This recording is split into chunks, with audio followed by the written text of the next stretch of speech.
Throughout the history of computers, we've been striving to shorten the gap between us and digital information, the gap between our physical world and the world in the screen where our imagination can go wild. And this gap has become shorter, shorter, and even shorter. And now this gap is shortened down to less than a millimeter, the thickness of a touchscreen glass. And the power of computing has become accessible to everyone.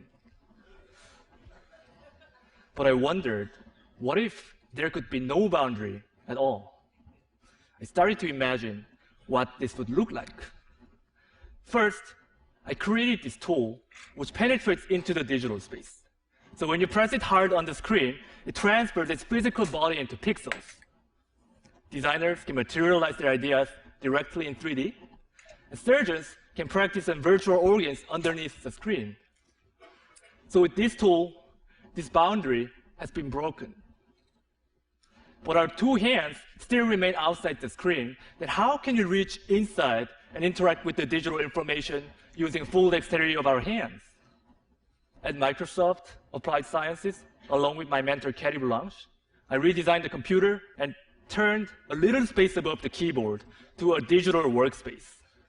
By combining a transparent display and depth cameras for sensing your fingers and face, now you can lift up your hands from the keyboard and reach inside this 3D space and grab pixels with your bare hands.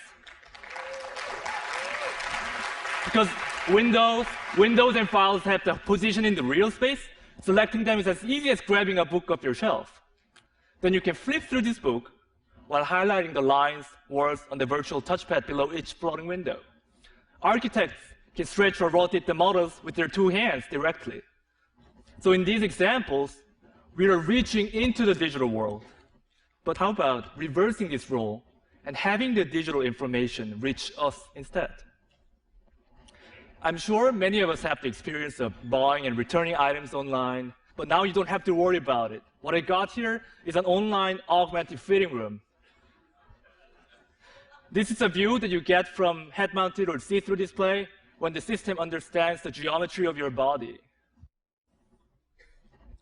Taking this idea further, I started to think, instead of just seeing these pixels in our space, how can we make it physical so that we can touch and feel it? What would such a future look like? At MIT Media Lab, along with my advisor Hiroshi Ishii and my collaborator Remy Post, we created this one physical pixel. Well, in this case, this spherical magnet acts like a 3D pixel in our space, which means that both computers and people can move this object to anywhere within this little 3D space. What we did was essentially canceling gravity and controlling the movement by combining magnetic levitation and mechanical actuation and sensing technologies.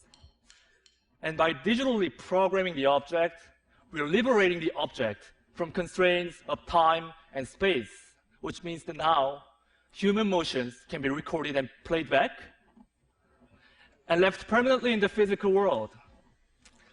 So choreography can be taught physically over distance, and Michael Jordan's famous shooting can be replicated over and over as a physical reality.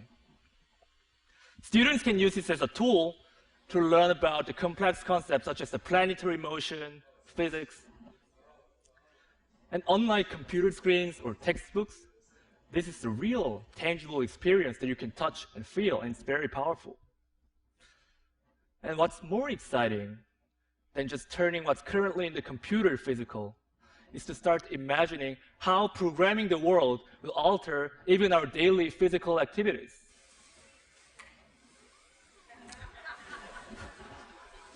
As you can see, the digital information will not just show us something, but it will start directly acting upon us as a part of our physical surroundings without disconnecting ourselves from our world. Today, we started by talking about the boundary. But if we remove this boundary, the only boundary left is our imagination. Thank you.